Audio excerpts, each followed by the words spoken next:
ಜನಶ್ರೀ ನ್ಯೂಸ್ಗೆ ಸ್ವಾಗತ. ನಾನು ನಿತಿನ್ ಮಂಜುನಾಥ್. ದಲಿತ ಸಿಎಂ ವಿಚಾರಕ್ಕೆ ಮತ್ತೆ ಚರ್ಚೆ. ಕಾರಜೋಳ ಶ್ರೀರಾಮುಲು ತೀವ್ರ ಪ್ರತಿಕ್ರಿಯೆ. ಶಿವಮೊಗ್ಗದಲ್ಲಿ ದಲಿತ ಮುಖ್ಯಮಂತ್ರಿ ವಿಚಾರ ಮತ್ತೆ ರಾಜಕೀಯ ವಲಯದಲ್ಲಿ ಚರ್ಚೆಗೆ ಗ್ರಾಸವಾಗಿದೆ. ಈ ಕುರಿತು ಪ್ರತಿಕ್ರಿಯಿಸಿದ ಗೋವಿಂದ ಕಾರಜೋಳ ಅವರು, ದಲಿತರಿಗೆ ಮುಖ್ಯಮಂತ್ರಿ ಸ್ಥಾನ ಭಿಕ್ಷೆ ಬೇಡುವ ಮೂಲಕ ಬರಬಾರದು. ಅದು ಅರ್ಹತೆ ಮತ್ತು ಸಾಮಾಜಿಕ ನ್ಯಾಯದ ಆಧಾರದ ಮೇಲೆ ಬರಬೇಕು.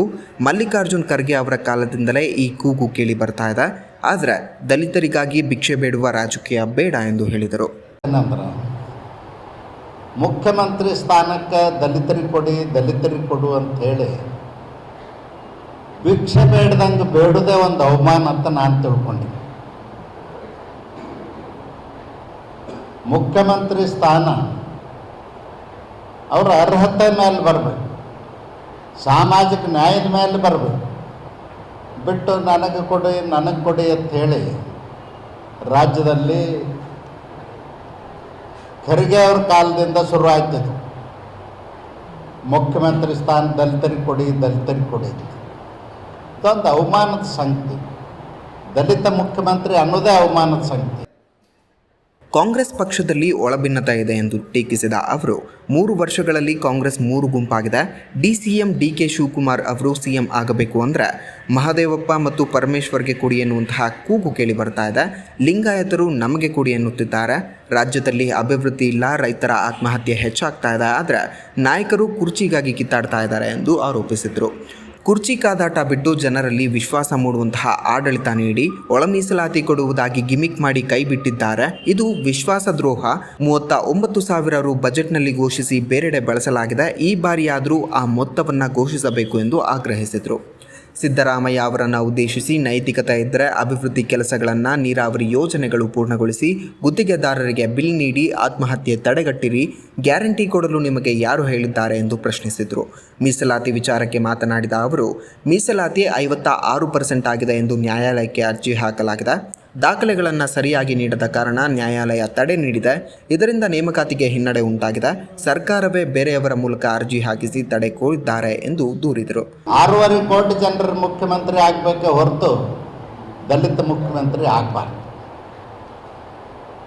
ದಲಿತರಿಗಾಗಿ ಇದನ್ನು ಮೀಸಲಿಡ್ಲಾಕ ಒಂದು ಪಂಚಾಯತ್, ಕಾವೇರಿಯಿಂದ ಭೀಮೆಯವರೆಗೂ, ಕೊಳ್ಳೇಗಾಲದಿಂದ ಔರಾದ್ವರೆಗೂ 6.5 ಕೋಟಿ ಜನ ಒಪ್ಪಿ ಹೌದೌದು ಅನ್ನುವಂಥವ್ರನ್ನ ಮುಖ್ಯಮಂತ್ರಿ ಮಾಡಬೇಕು.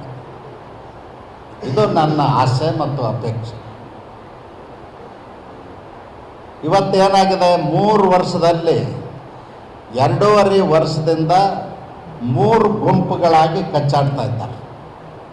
ಡಿಕೆ ಶಿವಕುಮಾರ್ ಮುಖ್ಯಮಂತ್ರಿ ಆಗ್ಬೇಕಂತಾರೆ, ದಲಿತ ಮುಖ್ಯಮಂತ್ರಿ ಆಗಬೇಕು ಅಂತೇಳಿ ಪರಮೇಶ್ವರ್, ಮಹದೇವಪ್ಪ, ಜಾರಕಿಹೊಳಿ ಅವರು ಇದ್ದಾರೆ.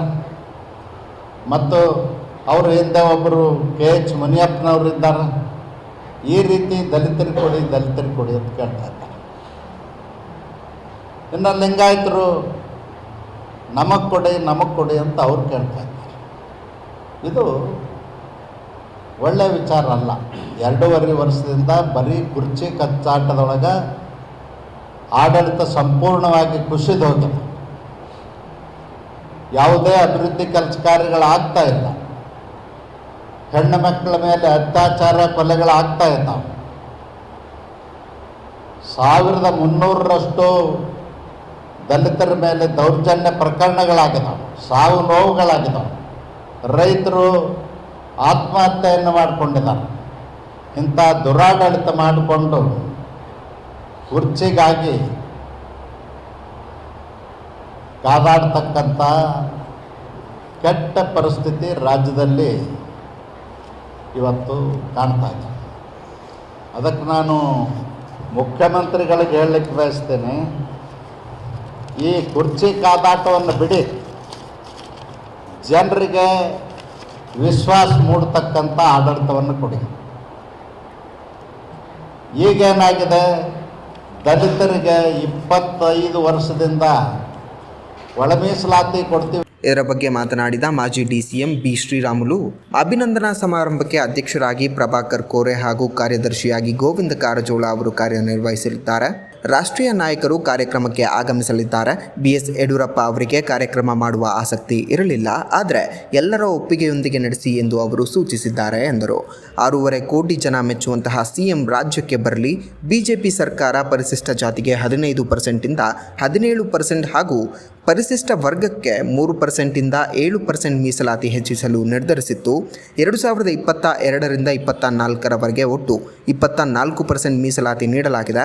ಸರ್ಕಾರವೇ ರಿಟ್ ಪಿಟಿಷನ್ ಹಾಕಿಸಿ ನ್ಯಾಯಾಲಯದ ಮೂಲಕ ತಡೆ ತರಿಸಿದೆ ಎಂದು ಆರೋಪಿಸಿದರು.